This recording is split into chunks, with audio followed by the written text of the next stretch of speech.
Take a large boat and weigh out 12 grams of ground cloves. Set up the steam distillation apparatus as listed above using a 250 milliliter round bottom flask. You'll need 2 small clean beakers to collect the distillate. Attach water hoses to the condenser.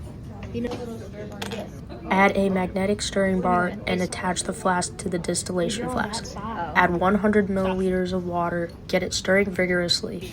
Tell me one. Okay. Stop.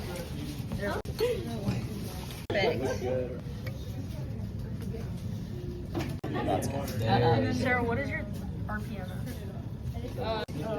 Add the ground cloves to your reaction flask slowly. Squirt water to make sure no cloves remain on the ground glass joint. Allow soaking time before heating. Wrap the neck of the apparatus with foil, leaving the flask fully visible so you can see the boiling. Make sure the distillation flask is in full contact with the hot block. Make sure you set the temperature to 130 degrees Celsius. Turn the water on so the distillation can start. It should take less than 10 minutes to start boiling. After it's boiling for 5 minutes, adjust the temperature. Likely you're adjusting up. Aim for a steady distillation rate, collecting 1 drop of liquid every 2 to 5 seconds. As the distillation proceeds, you should see 2 phases in the receiving flask. The goal is to collect as much clove essential oil as you can.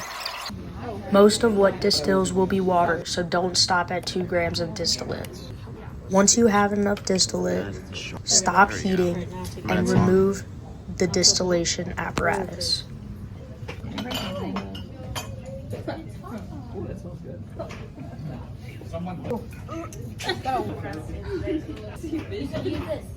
Add salt to the distillate if it's not separating well. If it still does not separate, you may have to extract with ether.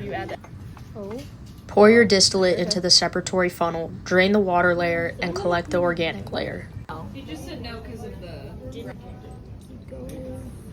Transfer the organic layer to a pre-weighed boat. Add a small amount of magnesium sulfate and transfer the dry essential oil into a pre-weighed vial. Yeah, I know how to read Obtain an NMR by dissolving 2 drops from a pipette in approximately 0.7 milliliters of CDCl3.